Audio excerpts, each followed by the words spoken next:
Don't believe the lie that you don't have value and you don't have something amazing that you're going to bring to the world. All progress, all great progress begins with me being honest, like, okay, this is where I've got to do some work, or this is where I've got to change my life, my habits, my relationships, my business, whatever it may be. That's where it all begins. I think those three things are really where we start to work. And it also uncovers the lies, which are stacked up here. And this little guy sitting on your shoulder going, you're a loser. What do you think you're going to be as CEO? What do you think? All those things. And we have to silence that voice and then replace it with the truth. Welcome to the Seven Hats Podcast. My name is Yuval Selik, and I've been on the entrepreneurial roller coaster for over 20 years. I've experienced it all throughout my journey: the grind, burnout, failure, and ultimately, success. The turning point for me was realizing that building a successful company is meaningless if you neglect the other significant areas of your life. So today, I'm inviting you to join me on an adventure through those 7 areas, what I call the 7 hats. Every week, my guests and I will drop valuable insights and pearls of wisdom, helping, motivating, and inspiring you to get your 7 hats in order and deliver real impact with meaning. So let's get going.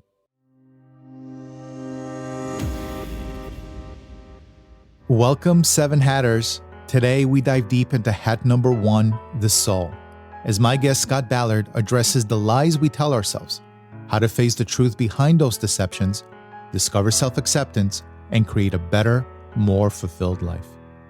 Scott is an author, speaker, business coach, and the founder of Confidence Coach, LLC, working with leaders to experience breakthroughs, achievements, and transformation. He's been a successful entrepreneur for 35 years with multiple failures and successes. So he's got a lot of wisdom to share. His energy is addicting. So without further ado, hey, Scott, welcome to the 7 Hats. I'm so excited to have you. Well, thanks for having me. I've been looking forward to this for a while. Yes, we met a few months back. I just fell in love with your story, and I think the 7 Hatters would absolutely gain and benefit from it. So what I want to do is I want to start from the beginning, because there was some childhood trauma that shaped your adult life. Can you tell us a little bit about that? Yeah, sure. And it certainly has, and I'm glad to talk about it. So I was born into a great family, happy people, had a great childhood. And then as I got older, school became on the horizon. And being a people person, I was super excited about going to school. And I grew up in a small little town, and we had a little grade school. It was just a couple of blocks from our house. And so I was really excited to get there, to see my buddies, to learn new stuff, and have this great adventure, right? So I get there, and I'm in class maybe a month or two, and I'm realizing myself, just my own perception, I'm not learning like the other kids. And then in our small rural town, they did a very interesting thing. They had the teachers come to your house at the beginning of the year to meet the family and the parents and kind of talk about what you're going to learn. And then at the end of the year. So my teacher comes to the house, my mom makes dinner, and they all sit down. And she's starting to say, he needs to work harder. He needs to be more disciplined. I was pretty disciplined and pretty focused anyway. I grew up in a family where work was really an important thing. And so my parents both looked at me and said, you got to buckle down and get this going. And I said, I will. And I did. And it got worse.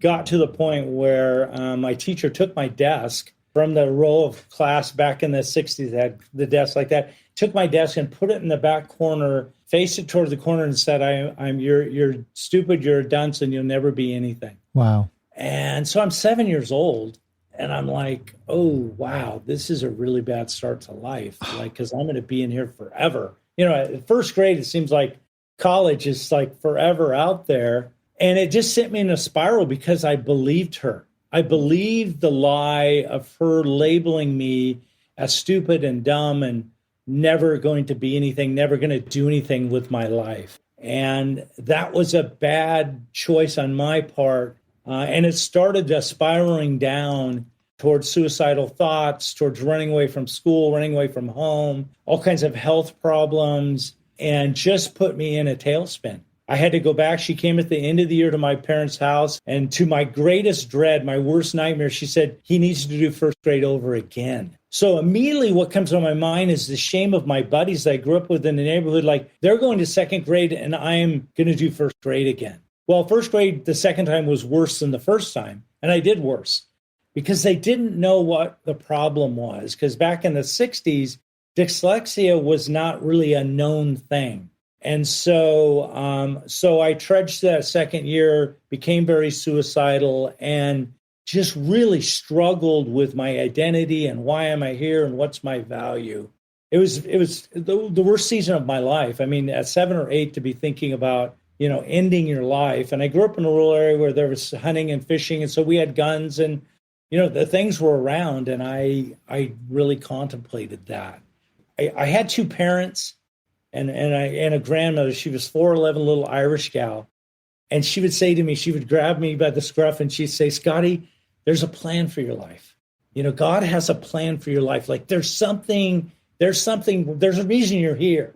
And it ringed in my ears and I was like, oh, maybe grandma's just being grandma. I don't know, because everybody else in authority is telling me I'm garbage, basically. What I learned in that season was to see in the other kids and even my teachers, to see their genius, to see where they were brilliant. So I couldn't see it in myself. I was totally had this blind spot about I had any value or had anything. But if I met you on the playground, I could say, you're great at swinging the highest, or you're great at kicking the soccer ball. Or I would go to a teacher and say, that I can't, I'm not learning things, but when you were teaching about a history there, wow, this is something you're really good. I would tell my teachers this in grade school, but I could not see any value in myself. So out of this darkness came this superpower, this strength of meeting somebody, and we met the first time, be able to shine a light that they can't see in themselves, and then show them, this is the genius that I see. This is the greatness in you that the world needs. And I can see it and you can't. And remember, this is who you are. And so that's how I kind of navigated school, not by grades, but by really helping and empowering fellow students and teachers. And we got to the 6th grade and we had a first-year teacher. I don't know if I told you this last time, but he was Mr. Bacall. He's a first-year teacher. We're in 6th grade. We come in the first day and he says to us, remove all the desk out of the classroom. Well, between you and me, I'm like, oh my gosh, we're starting all over. I'm just learning to read and write. And I'm like, you can't be doing this to me. And he goes, we're going to turn this into a learning lab and we're going to turn this into a business. Everything in the class is going to be a business. And everybody's going to get a business and X amount of dollars. And we're going to learn about real life, like how economics work, how you work in the real world. So I started with a little business he gave each one of us, and mine was to rent balls at recess to play Foursquare.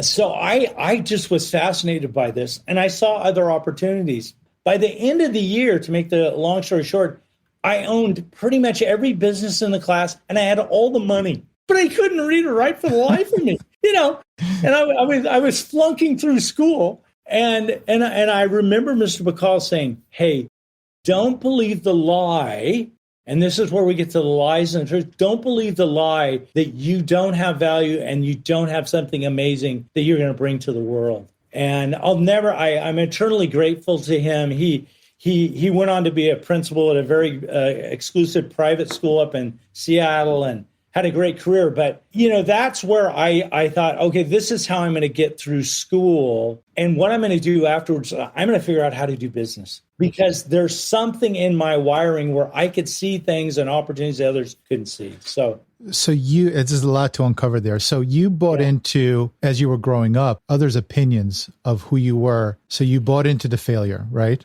I believed it. You believed it.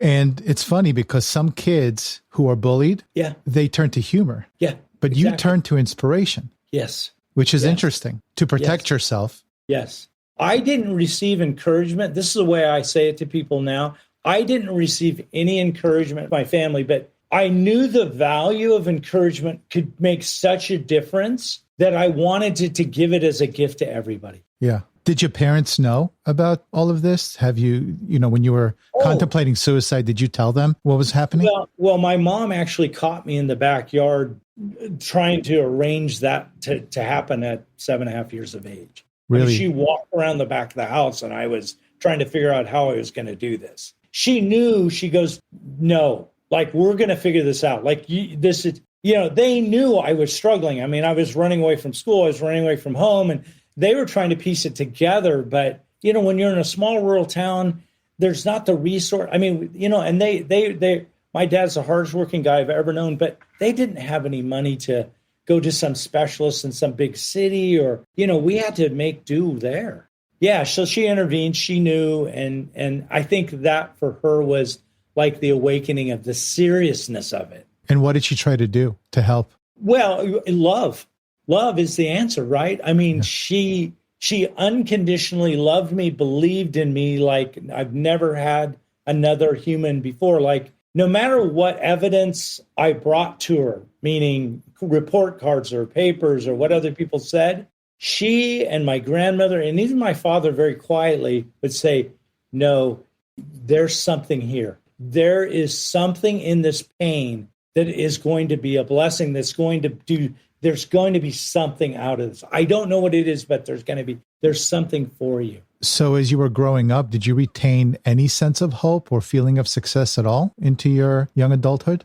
Yeah, I did, because what happened was I would see the reaction or the impact and influence I had on others. And that really gave me hope. That really, and people seemed to really just gravitate towards me. I always had a ton of friends. Like, I knew the smartest kid in the class and was friends with him. And I knew the kids that were out on the smoke line that were in all kinds of trouble. I could cross all barriers because I was trying to look at the person and go, okay, who are you? And what's that greatness hidden inside of you? And I want to encourage you. I want to believe in you, because I know what it's like not to have that. Like, we all need that. And so that's where I found my hope, is in those people, those situations. Wow, what a childhood. So fast forward to the present. You've now been an entrepreneur for over 40 years, finding both great success and failures along the way. Give us a sense of what that timeline was like and the key experiences that you took away from that. Yeah, so we talked about this last time, but I did finally get out of school. They did give me a diploma. So you graduated first grade? Okay, good. 13 times. All right, good. Thank you. Yeah, exactly. Great accomplishment. But I got out. And so, I got married really young. I met this beautiful lady. She was a valedictorian of our class, of course, the smartest girl in the school. And we fell in love, and we've been married 40 plus years now. But we got out, and, I didn't have the traditional road that so many people do, going to university, getting their MBA, all these things, which are great. Well, I couldn't do it. I flunked out of 3 colleges because I couldn't do the reading. I couldn't do the writing. So what do? I go back to my 6th grade experience and I say, I'm going to start a business. Now, I know nothing. My dad worked for the same company 40 years. Like, I have but I just so blindly believed in what I learned about that experience that I figured I'd do it. And so my wife and myself, we for about 12 years, we started and failed in 11 businesses in a row. And my wife would say after every one, what did we learn and what are we going to do next time? Because I learned how to fail really fast as a kid, because I failed every exam, every test. Like, I could fail faster and forget about it and move on better than any entrepreneur in the world. So like, when I got into failing in business, it was just like, well, yeah, that's what happens.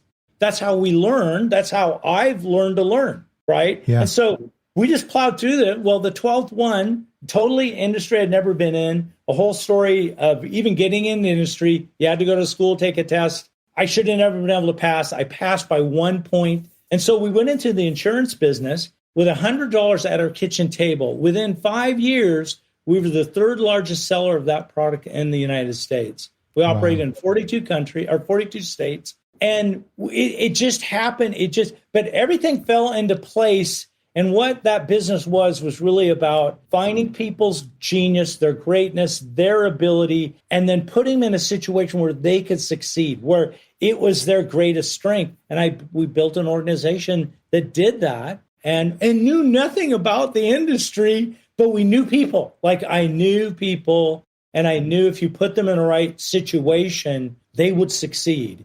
And then we just started plugging people in, and it snowballed. And I hired some really smart people that can do things I will never even to this day understand. And I encouraged them. I said, go, there's more. You can be better. Like I see more potential in you. And they're like, well, okay, take on this, open this office here, do that. And so we did that for 21 years and sold it to a large life insurance company on the East Coast. And then, the whole thing came down to this, like, what do I do? I'm not a retired person. I'm not a golfer. I'm not like, that's of no desire to me. And then I had people just start calling me or emailing me or heard about me and say, can you help me with my business, with this situation or my personal or whatever? And so for 3 years, I did this thing they call coaching or leadership or advising, whatever. And then I came home and my wife picked me up at the airport and I was down working with this guy. And she said, you know what you're doing is a business. And I said, no, that's David. I'm just helping him out. He's been a friend a long time. He's got some leadership problems in his organization. He's got people in the wrong seats, And she goes, no, I've done some research. Like people pay to have you do this. And I'm like, I don't think so, honey. I'm just being a friend here. She goes, I'll show you this stuff. So long story short, that's what we've done in the last 10 years is take all those failures, all that success, and then harnessed it around people and their great ability they have, and then believing in them. Like I hold the belief, like I was talking to a CEO the other day, I said, I'm going to hold your belief, Paul, until you can hold it for your own to do this new job. He got the big promotion, CEO. He goes, nobody knows, but I don't know what I'm doing. I'm like, perfect. You're the perfect guy for this job. So I'm holding his belief as he's doing his part. And I said, when you're ready to pass the baton, I'll pass it to you, and you're going to go do great things. I believe in people emphatically from that basis, and that's my gift, to encourage them, believe in them, and then support them in a way that helps them to be the best version of themselves. You know what I mean? Like, work out of that instead of trying to be somebody you're not or an ability you don't have. I did that forever. It's painful. They say leadership is all about being a servant and empowering others to be successful. It's not about you, it's about them. And I think your experience as a child and the fact that you had to find solace in mentoring others and helping others see their greatness because you didn't see the greatness within yourself actually helped you not only fail over and over again and keep on getting up because you had that experience as a young kid, but then in a sense, create a massive successful business by empowering others who helped you. So did all that success heal your childhood trauma? Wow. I love that question. And that's like peeling an onion. I mean, so in the sense of my heart and soul, like in the sense of my soul, because I think we talked about this, in the sense of my soul, yes. In the sense of my mind, not fully yet. Like, I still, and I'm being brutally transparent here, I still like sometimes hear that voice of Mrs. Matthews in the first grade. I can't say that I don't. Like, I still battle with that to some extent. Now, it's a million times better, but to having that forming years, to have that kind of input, particularly in that age, that's pretty significant programming that I've had to unravel and reprogram. And I've had to exchange the lies a million times, and I'm not exaggerating, for what the truth really is in my own work with myself. But what I find that keeps moving me forward is this right here, what we're doing. Because I know this is going to go out to your audience, and I know that this will begin to help somebody realize that they are valuable and that they have something that's really important. And so it's a process. I look at it as a lifetime. I have this goal of living till I'm 97, and I really want at 97 to be sitting down having this conversation and really encouraging and empowering people people say, what do you do? And I said, well, I haven't worked in 10 years because this is not work. I can't I can't not do this. If that makes sense to you, it just comes out of me. Yeah, it's so funny because childhood trauma is ingrained in your psyche. And I think all the seven hatters that are listening, I bet you a donut that if not 100%, let's say 99.9% of anyone listening had some sort of childhood trauma. Somebody said something, somebody bullied them, they got into a fight, abused by family member. And I also had childhood trauma. I was an immigrant, came to the US from Israel at 9 years old. And I remember at 12 years old, sitting in a classroom, not knowing anything, because I've skipped first grade, second grade, third grade, fourth grade, right? I skipped all of those grades. So I didn't have a foundation. So what happened was, I remember sitting, this was in Long Island, I remember sitting in art class actually, and the task at hand was to draw an American flag. Now, I don't know anything about the country. I'm an immigrant. And I drew a flag, and I'm creative. So I looked at a flag and I just drew the stripes and the colors and the stars, but I only drew like 8 stripes and 15 stars or something like that, just as an image, because I didn't realize what each section of the flag meant. So the teacher walked up to my desk and out loud basically berated me for drawing a flag that was not accurate. She said something to the fact of, and I'm paraphrasing, "You're so stupid. How could you draw a flag like that? You shouldn't even be in this class," or something in that sense. I'll never forget that. And just like you, by the way, I think this is why it's so important to understand how powerful words are, right? Both ways. Because yes, we had the teachers that put us down. We had friends that put us down. But we also had those in our lives that picked us up. And for me, it was Mrs. Cox in 6th grade who made me believe in myself. She actually made me repeat 6th grade. She asked my mom for me to repeat 6th grade because she thought that she can help me really prepare for 7th grade, which was the next school, right up. And so just like your teacher, I think it's so important for everybody listening. Your words matter, right? It's the difference between having someone feel insecure throughout their life or someone feeling empowered. Yeah. And you're a light being for sure. And we'll talk about that in a bit, because there's so much darkness in this world and so little light. And I think we just need more light in the world. And thank you for doing what you're doing. So we know that you still have, as I do, trauma that you're working through. And you have to make a decision, which are you going to feed? Because there's always 2 sides to the coin. They're both true. Yes, there's trauma, but there's also opportunity. And so you're focused mostly on feeding the opportunity, right, in your life. But did you feel like you were worthy of that success in business? Because yes, you had this massive success. What about worthiness? Well, that's a great question. Nobody's asked me that before. I love that question, first of all. So I didn't struggle with it. And I think when I think back to that moment, and I think every entrepreneur has like that moment where they go like, oh, this is working. And like, we've got a serious tax problem beyond what we ever thought we'd make in our life. So we got to figure this out. It's kind of, I remember that thought. It was like, oh, wow. Okay. And I came from a very, my parents, amazing people, just amazing. But, we grew up on little or nothing. I mean, it was, so I didn't struggle with the worthy part. And I think the reason I didn't, now this is my own self-analysis of this, is because I had failed so much.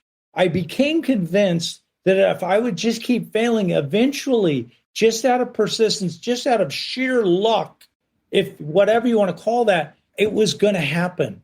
Like sooner or later, maybe at 97. But I was so locked into, if you don't get up and swing, so to speak, the analogy of baseball, you can never have the hope. You can never have that chance.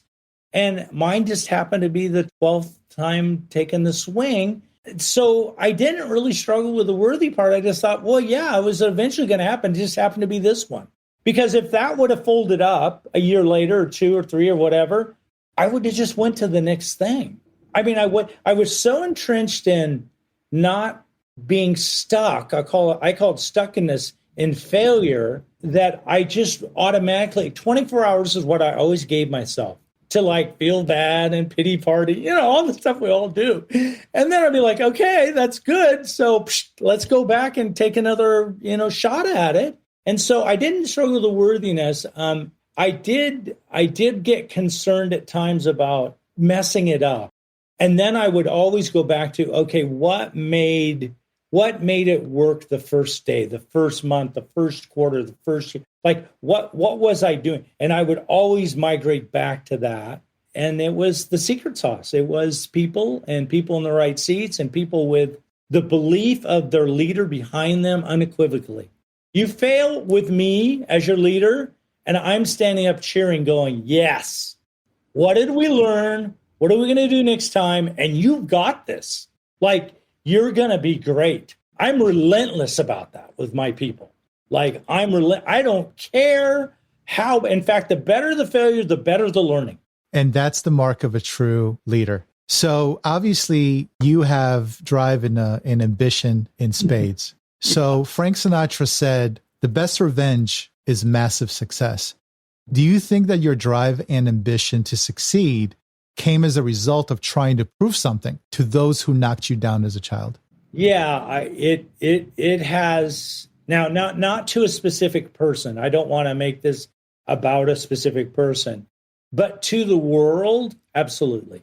Yeah, when other people would quit or they get tired or they wouldn't want to do it or go the extra mile or whatever, or take the risk, always like, oh no, we're going there. We're going, because I am eventually going to prove that what the world labeled me as a child was a lie. And the truth is, I was made to do something really significant on this planet, and I'm doing it. And you're going to have to kill me to stop me. So nobody's that committed. I'm more committed than everybody. I tell my clients that all the time. I'm more committed to you than anybody else in your life, period. Because that's the way I've had to live. Not had to, that's the choice I've made. And that's my exchange for the lie to the truth, is this commitment of 150%. Commitment, I'm going to win out eventually. I'm going to win out. That's just the way it is. And it's proven to be true. Oh, and the beauty of getting old now, I have perspective of seeing all this. And people get all shook, and I'm like, what are you doing? Settle down. This is far from over. We're just starting. Come on. This is nothing. Just retire. Come on, just retire. Go play some golf. What's wrong with you? Yeah, this is a marathon, man. Yeah, put on your shoes. We're going to run for a lifetime here. Well, I love your story. I love the timeline. But I think now let's get into some of the details, some of the nitty gritty. Let's discuss self-care around the soul. So first question, what are the lies that we believe about ourselves? Well, there's a bunch of them, but the first two that come to my mind is I'm not worthy, right? And if they really knew who I was, they wouldn't be here with me, or I wouldn't have the success. Like, I'm faking it. Like, the imposter syndrome is epidemically huge in this world, and social media has caused it to even inflate beyond unbelievable proportions. So I really start with those two. Those are the two biggies that we have to address, we have to work on, and we've got to call out, right? All progress begins with being honest about these things. All progress, all great progress begins with me being honest, like, okay, this is where I've got to do some work, or this is where I've got to change my life, my habits, my relationships, my business, whatever it may be. That's where it all begins. I think those three things are really where we start to work. And it also uncovers the lies, which are stacked up here.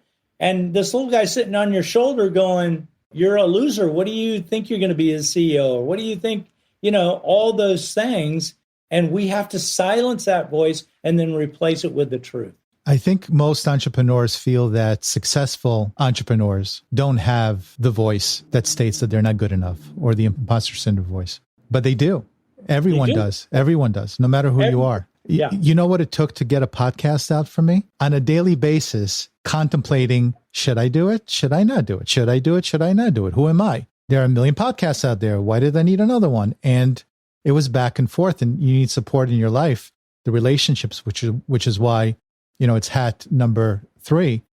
Relationships are so important because you need moral support as a leader, as an entrepreneur.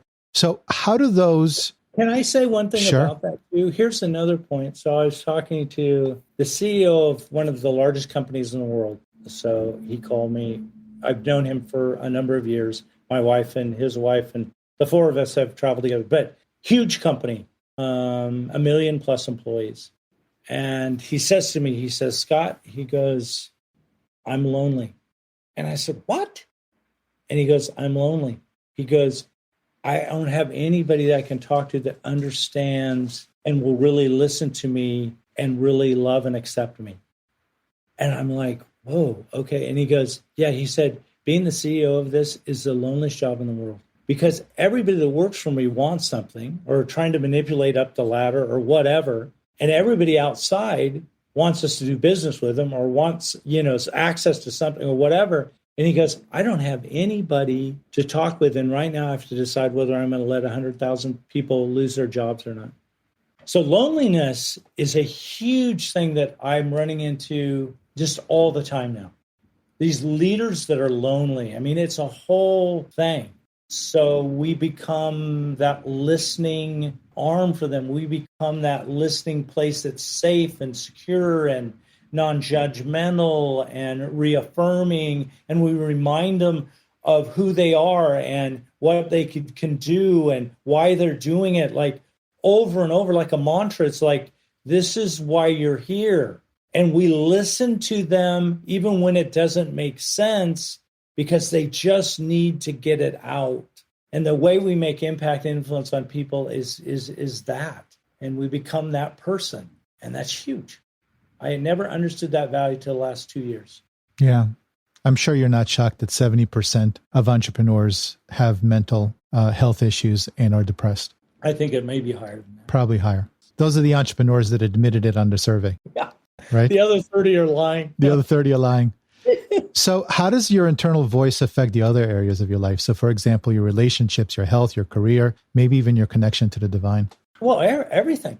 It does affect everything because that internal voice is either telling you a lie that is trying to kill you, so to speak. I actually use that language, or is trying to build you up and help you fulfill why you were put here and what your life's all about. So if my internal voice about my wife, we've been dating 43 years, goes to a lie, we would have been done at the end of first year, right? So it's keenly, it affects all that. It affects your health, it affects your faith, it affects all of that. So being able to recognize whether you're listening to the truth or listening to the lie is the most important skill you can have, because that programming, that input then goes out and becomes your life, right? So if you have bad input, if you have that coming in, your life is going to represent that over time. If I would have stayed believing my first grade teacher, here's the best way to say it, I would have been dead and in prison at 20 years of age. I would have been an alcoholic,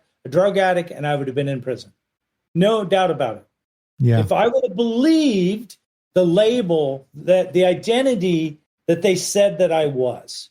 Now, luckily, I had such strong input from my family and from a few teachers, I was able to overcome that. And I got distracted in the most beautiful way by looking at you and going, you're a genius. You know, when you say that to a kid on the third grade playground, you know, you get the weirdest, and some kids would just laugh and some kids would just smile and go, wow, thank you. Like I went to in a small town, so we went to school all together. Like I've known the kids my whole life. And I was just like, wow, what a great thing. Yeah, you need that. We all need that. You know, this fighting and being negative and living in this lie, where has that gotten us? Let me ask you a question. Your wife has been a huge support system throughout your dating tenure of 43 years. Yeah. Let me ask you a question. What do you think was the secret? And did you run into issues throughout your marriage because of the stress of being an entrepreneur? Well, I will tell you the secret that she has, because once again, I go to seeing it in other people. Now, a lot of people have a hard time believing this to be true, but our 43 years kind of proves it out. So now it's less of an issue. But This is what she has done. She has never publicly or privately spoken to anybody, anything negative, bad, or that would reflect bad on me for 43 years. Mm. How many of those people have you met in your life? Not many. Once. Yeah. My wife is one, and we've been married for 18 years. So that's the secret. The secret is I have a partner that has only spoken, believed, and her actions only align with the best truth for me. Wow.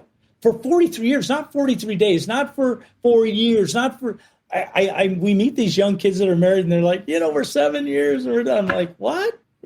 No, this is a lifetime journey, but you've got to work. You have to be committed to this in your mind. She is so strong-minded, so strong-willed in who I am. I just never have any doubt.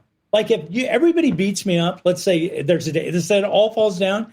The first thing I do is I just go to her and I stand in front of her and I'll be good in 5 minutes. I'll be like, oh, I'm good. Like she's known me for 40 years. Like she's seen every worst terror, failure, all this stuff. And she's just like unwavering. That's the person she is. Yeah. And so that's what I saw when I met her and we started dating. I hadn't had a girlfriend before I was 18 and I was just, and that's what I saw. And I was like, oh my goodness, this is the person I need to spend the rest of my life with. Cause like I can do anything with her standing beside me. Like I'm not afraid. I'm not afraid. It doesn't matter. Yeah. Support system is so important. So how do you transform the falsehoods into truth that ultimately empower us? Yeah. Yeah. So the first thing you have to do is you have to identify what the falses are, what the lies are, what's the false that I'm believing. And then what I have people do is they say, what's the opposite of that? Mm-hmm. Right? So what's the opposite of that? And that's the truth. So the opposite of what my first grade teacher said of me is actually that I'm going to change the world by my superpower of believing in people, listening, encouraging them, helping them exchange a lie. The truth of that's the truth. So that I've so overcompensated for that. So that's what we do. We identify them, and there's layers of them, as we all know. So we'll get in and we'll tackle an area and we'll get those and we'll transfer those to the truths. And then they go, oh my goodness. And I go, yeah, that's the real you. Like that's who you are. And that's what you can bring to the world. And then we take another area and we do that in their relationships or whatever. And we exchange those. And when that starts to get all lined up, watch out. You're unstoppable. Yeah. It's what we focus on. Yes, 100%. 100%. So how did your internal story evolve from when you started to where you are now? Yeah. So the internal voice has changed from, I think I can, which is a lie, to, oh no, I've got this. I was made for this. I was made for this. I was made for this. Like everything I go into this conversation, whatever I'm doing, I was on with an owner of a large franchise this morning, and she was like, wow, she goes, you're like reading my mind. Like she's like, this is uncanny.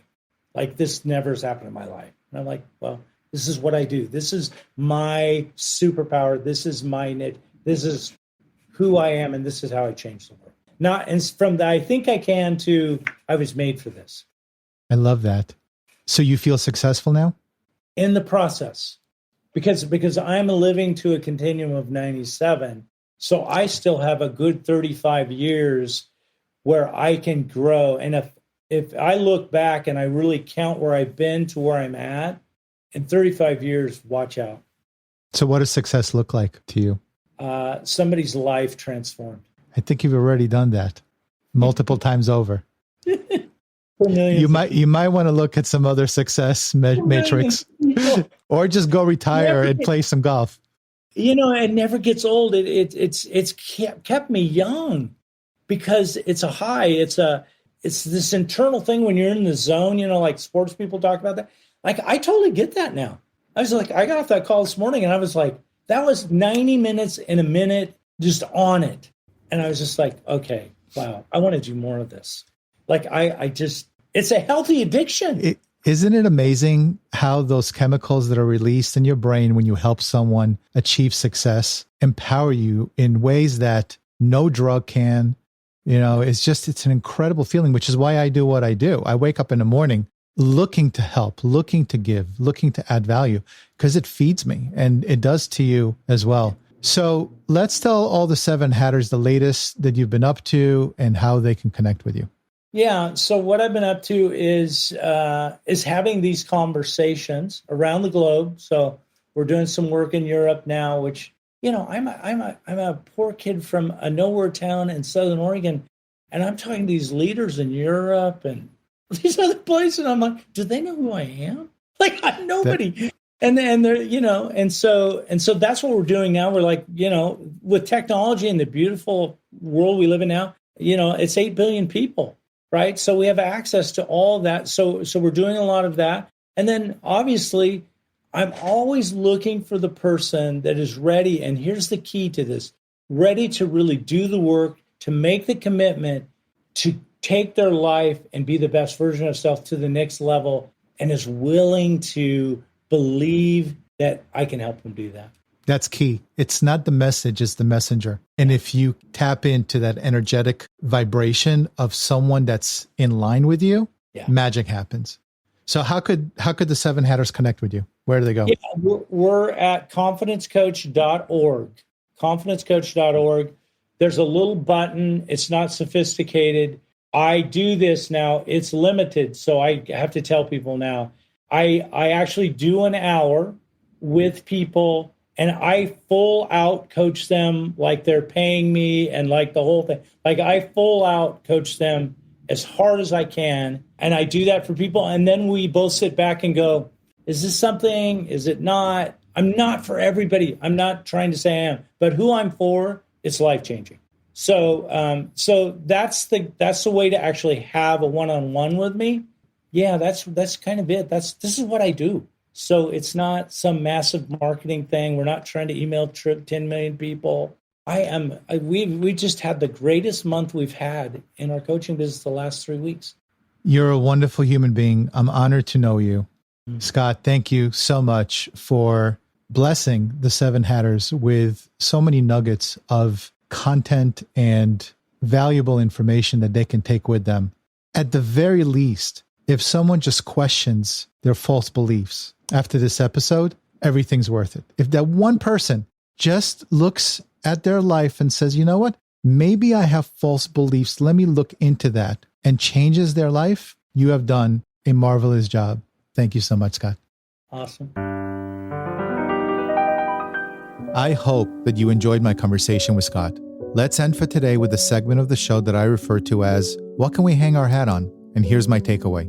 We all have a voice in our head, our monkey mind, that is never at a loss for words, a combination of an internal dialogue narrated by a master storyteller.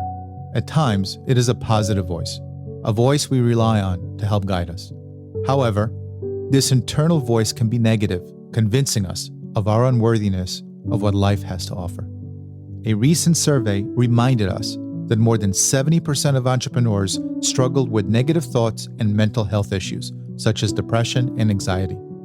If left unchecked, that voice can guide us down a slippery slope if we're not careful, becoming louder and louder, screaming negative thoughts at us, making them increasingly more difficult to ignore. Scott's suggestion to combat our internal story is to identify what the falses are, what the lies are, and then turn it around and ask what the opposite of that thought is. And that's the truth. So follow Scott's advice and change your internal voice from, I think I can't, which is a lie, to I got this. I was made for this. I was made for this. I was made for this. I want to thank Scott once again for joining me so that we can all benefit from his wisdom. And until next time, if you found this episode helpful, please hit that subscribe button and tell other entrepreneurs out there what value you got from it so we can attract even more high-quality people into our 7 Hats community. So for now, I will bid you farewell and success in your journey. Until next time, my name is Yuval Selik, and I tip my hat to you.